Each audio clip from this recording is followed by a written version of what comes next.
Welcome back to the channel guys. कैसे हैं आप लोग? आशा करता हूं आप लोग अच्छे होंगे। तो एक नए एसएमई आईपीओ का नोटिफिकेशन आया है फ्रेंड्स। इस वीडियो के अंदर हम उसी एसएमई आईपीओ के बारे में जानेंगे उसकी डिटेल्स के बारे में। कंपनी क्या करती है, क्या बनाती है, क्या कंपनी के फाइनेंशियल है, क्या करंट ग्रे मार्केट प्रीमियम चल रहा है आईपीओ का, सारा कुछ जानेंगे इस वीडियो के अंदर। तो प्लीज़ बने रहिएगा वीडियो में। तो मैं जल्दी से लगाता हूँ आईपीओ वाला पेज, वहाँ पे हम हमारे डिस्कशन को कंटिन्यू करेंगे फ्रेंड्स। ये मैंने लगा लिया आईपीओ वाला पेज। बात करें आईपीओ के नाम की, तो आईपीओ का नाम है ready mix construction and machinery limited. ये एक एसएमई आईपीओ फ्रेंड्स। ये आईपीओ ओपन होगा 6 फरवरी को, क्लोज होगा 10 फरवरी के दिन। फेस वैल्यू रखा गया 10 रुपीज पर शेयर का। प्राइस बैंड आपको देखने को मिलेगा 121 से 123 रुपीज पर शेयर का। लॉट साइज रहेगा 1000 शेयर्स का। अब बात करते हैं आईपीओ के इशू साइज की, तो जो आईपीओ का टोटल इशू साइज है वो है 37 करोड़ 66 लैक्स का, जो कि पूरा का पूरा फ्रेश इशू है। एनएससी एसईएमई पे आपको इस आईपीओ की लिस्टिंग होते हुए देखने को मिलेगी फ्रेंड्स। अब बात करते हैं अदर इंपॉर्टेंट डेट्स के बारे में। अगर आपने आईपीओ में अप्लाई किया है तो आपको आईपीओ अलोकेट हुआ या नहीं हुआ ये पता चलेगा 11 फरवरी को। अगर आपको आईपीओ अलोकेट हो गया है तो आपके डीमेट अकाउंट में शेयर क्रेडिट हो जाएंगे 12 फरवरी को, और अगर नहीं हुआ है तो आपका पैसा रिफंड हो जाएगा 12 फरवरी को ही। और बात करें लिस्टिंग डेट की, तो लिस्टिंग डेट रखी गई है 13 फरवरी 2025 की। अब जल्दी से जान लेते हैं किस कैटेगरी में कितना परसेंट रिजर्वेशन रखा गया है। तो बात करें क्यूआईबी कैटेगरी की, तो क्यूआईबी कैटेगरी में रखा गया 50% का रिजर्वेशन, वहीं पर रिटेल कैटेगरी में रखा गया 35% का रिजर्वेशन, और एचएनआई कैटेगरी में रखा गया है 15% का रिजर्वेशन। अगर आपको रिटेल कैटेगरी में एप्लीकेशन लगानी है फ्रेंड्स, तो आपको मिनिमम 1 लॉट की एप्लीकेशन लगानी पड़ेगी, जिसकी वैल्यू होगी 1,23,000 रुपीज़। वहीं पर अगर आपको एचएनआई कैटेगरी में एप्लीकेशन लगानी है तो आपको मिनिमम 2 लॉट्स की एप्लीकेशन लगानी पड़ेगी, जिसकी वैल्यू होगी 2,46,000 रुपीज़। अब जल्दी से जान लेते हैं प्रमोटर की होल्डिंग के बारे में। बात करें प्रमोटर की होल्डिंग की, तो जो प्री आईपीओ प्रमोटर के पास होल्डिंग है वो है 100% की होल्डिंग, और आफ्टर द आईपीओ ये घटकर हो जाएगी 72.06% की। तो ये तो हुई कुछ आईपीओ की डिटेल्स।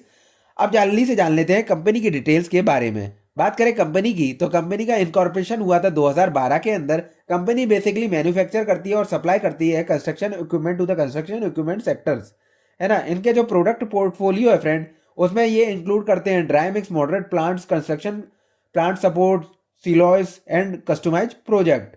जो कंपनी है वो प्रोवाइड करती है end to end turnkey solution, यानी कि पूरा का पूरा अगर इनने कोई प्रोजेक्ट उठाया है तो उसमें से छोटा और बड़े से बड़ा काम पूरा करके ये कंपनी देती है, जैसे कि conceptualisation, development, fabrication, testing, installation and after sales service. यानी कि जो ये काम करती है उसका आफ्टर सेल्स सर्विस भी प्रोवाइड करती है, जैसे कि रिपेयर एंड मेंटेनेंस का जो काम प्लांट्स वगैरह में मशीनरी इक्विपमेंट में चलता रहता है, ऑन गोइंग रहता है ना। कोई भी जैसे अपन ने कोई चीज़ ले ली तो उसमें ऑन गोइंग हमें सर्विस लेनी पड़ती है। हम घर की भी बात करें, एसी लिया है तो उसका सर्विस वगैरह कराना पड़ता है, ऐसे इक्विपमेंट के साथ होता है फ्रेंड्स।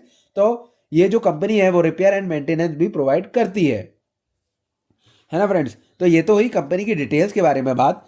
अब फाइनली जान लेते हैं कंपनी के फाइनेंशियल के बारे में कि कंपनी के फाइनेंशियल क्या कह रहे हैं फ्रेंड्स। तो फ्रेंड्स ये मैंने लगा लिया कंपनी के फाइनेंशियल। बात करें एसेट की, तो एसेट हमें कंटिन्यूसली ग्रोइंग स्टेज में देखने को मिल रहे हैं। बात करें 23-24 के कंपेयर करें तो 32 करोड़ से बढ़कर ये 38.97 लैक्स 38 करोड़ 97 लैक्स तक पहुंच चुके हैं। तो इसमें हमें ईयर ऑन ईयर बेसिस में जंप देखने को मिल रहा है। बात करें अगर इसको कंपेयर करें करंट ईयर से 31 दिसंबर 2024 तक, तो ये बढ़कर 39 करोड़ से बढ़कर 52 करोड़ 43 लैक्स तक पहुंच चुके हैं। तो काफी अच्छा करंट ईयर में जंप हमें देखने को मिल रहा है। बात करें रेवेन्यू की फ्रेंड्स, तो 55 करोड़ से बढ़कर ये अराउंड 70 करोड़ तक पहुंच चुके हैं रेवेन्यू के अंदर। वहीं पर बात करें प्रॉफिट आफ्टर टैक्स की, तो हमें प्रॉफिट आफ्टर टैक्स में भी अच्छा खासा जंप देखने को मिल रहा है। थोड़ा बोरा नहीं है फ्रेंड्स, अच्छा खासा है। 2 करोड़ 78 लैख से बढ़कर ये हो गया है 9 करोड़ 28 लैख। पर बात करें करंट ईयर की, यानी कि Q3 तक की बात करें, जो करंट ईयर हमारा चल रहा है 31 दिसंबर 2024, तो उसमें अभी तक जो कंपनी है वो सिर्फ 1 करोड़ ही कर पाई है। तो अब बचा है एक क्वार्टर। अगर 3 क्वार्टर में 1 करोड़ किया है तो ऐसे कंपेयर करें तो जो लास्ट ईयर इनने प्रॉफिट आफ्टर टैक्स किया था, मेरे को नहीं लगता उस तक ये कैसे भी पहुंच पाएंगे।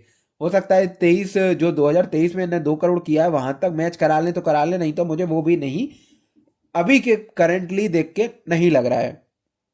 हो सकता है इसका कुछ कंस्ट्रक्शन इक्विपमेंट परचेज किया हो जिसको इनने अपने फाइनेंशियल या बैलेंस शीट में दिखाया हो, जिस वजह से इनका प्रॉफिट में हमें डेंट लगते हुए देखने को मिल रहा है। वो तो हम जब फाइनेंशियल शीट इनकी आएगी, जो बैलेंस शीट है उसको स्टडी करके ही कुछ कंक्लूड कर पाएंगे। फिलहाल में देख के तो प्रॉफिट आफ्टर टैक्स हमें 1 करोड़ ही देखने को मिल रहा है, और बोरोइंग्स जो है वो 16 करोड़ 68 लाख तक पहुंचती हुई हमें दिख रही है। और बात करें सरप्लस की, तो करंट ईयर में सरप्लस भी ड्रॉप हुआ है, 18 करोड़ से घटकर 11 करोड़ हो चुका है ना। तो ये सारी चीज़ों में ड्रॉप है। इसका हो सकता है यही जो मैं कारण समझ पा रहा हूँ, कुछ इनने इक्विपमेंट वगैरह परचेज किए होंगे जिसमें इनका जो है रेवेन्यू एंगेज हो गया है ना फ्रेंड्स। अब जल्दी से जान लेते हैं अदर केपीआई इंडिकेटर्स के बारे में। तो बात करें डेट टू इक्विटी रेशियो की, तो वो है 0.42 का, है ना फ्रेंड्स, तो ठीक है, मैनेजेबल है। बात करें प्राइस टू बुक वैल्यू की, तो वो 5 का है। पेट मार्जिन जो है वो 13.30 का है।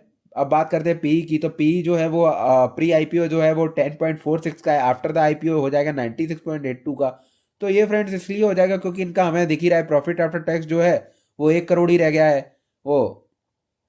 तो इस वजह से ये आफ्टर द आईपीओ जो है वो पी थोड़ा सा इनका डिस्टर्ब होते हुए हमें देखने को मिल रहा है। अब जल्दी से जान लेते हैं इस आईपीओ का क्या करंट ग्रे मार्केट प्रीमियम चल रहा है। तो फ्रेंड्स ये मैंने लगा लिया है करंट ग्रे मार्केट प्रीमियम वाला स्क्रीन। बात करें इसके करंट जीएमपी की, तो अभी इसका जीएमपी में ट्रेड होता हुआ हमें देखने को नहीं मिल रहा है फ्रेंड्स, है ना, इसलिए यहाँ पे ये 0 दिख रहा है।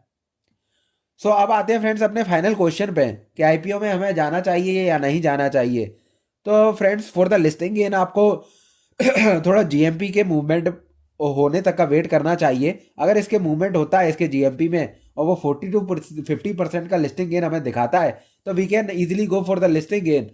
और for the long term perspective इसके फाइनेंशियल ठीक है। करंट ईयर में जो है ड्रॉप देखने को मिल रहा है, वो तो जब डिटेल में हम इनकी बैलेंस शीट को स्टडी करेंगे तभी कुछ डिसीजन पे पहुंच पाएंगे।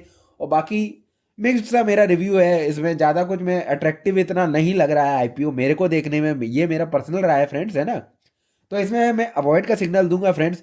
आपका रिस्क प्रोफाइल आपको अलाउ करता है तो आप इसमें जा सकते हैं फॉर द लॉन्ग टर्म, और नहीं करता है तो आप इसको अवॉइड भी कर सकते हैं। इतना ज़्यादा कोई अट्रैक्टिव मुझे नहीं लग रहा है आईपीओ, है ना, ये मेरा पॉइंट ऑफ व्यू है फ्रेंड्स, है ना। सो फ्रेंड्स आज हमने जाना रेडीमिक्स कंस्ट्रक्शन मशीनरी लिमिटेड के एसएमई आईपीओ के बारे में। So that's all for today guys. Thanks for watching the video. Please like the video and subscribe to the channel. Thank you.